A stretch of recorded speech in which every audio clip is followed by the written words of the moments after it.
بسم الله الرحمن الرحيم. من بداية السنة 2017. بسم الله ما شاء الله. العربية دي من جوه بتنزل فبر رصاصي بالطبلون بكل حاجة زي ما حضرتك شايف كده.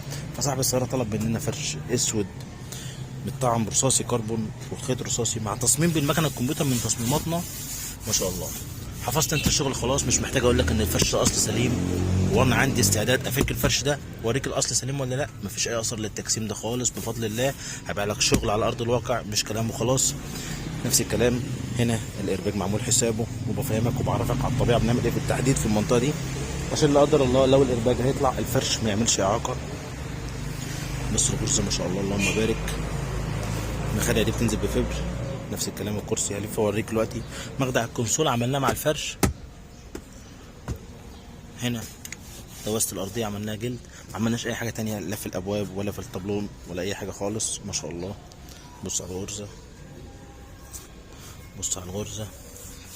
فرش مشدود كويس، مش معبي هوا، هتقعد مهما تقعد على الكرسي ولا هيكشكش ولا يحتاج يتشد تاني خالص ما شاء الله. بص الدوران، الغرزه المسطره جنب جنب باب كانك قدام العربيه. بسم الله. انا بقول لك اهو ظهر الكرسي فبر مع المخادع الفبر ما شاء الله. بص الغرزه. خلاص انت حفظت فتحات الحزمه وحفظت ان المخدع بيقفل براحته وبيفتح براحته. هنا كل ده مفيش اي اثر ولا كلكعه ولا اي حاجه من الحاجات دي. بص البنط اللي في المخدع. نفس الكلام هنا، نفس الكلام، نفس الكلام. التجسيمه دي برضه هلف لك الناحيه التانيه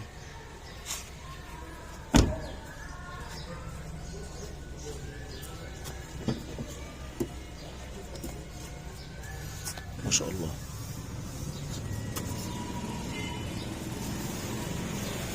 تفاصيلك بقى الصغيره بص هتلاقي القيمه دي قد القيمه دي، ما ينفعش كده سنه ولا كده سنه. كل التجسيم قدامك اهو. ادي الغرزه اللي في المخدع والغرزه اللي في الفرش في الدوران.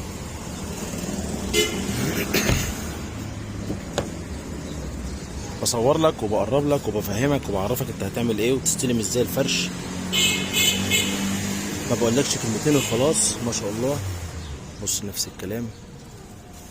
تجسيم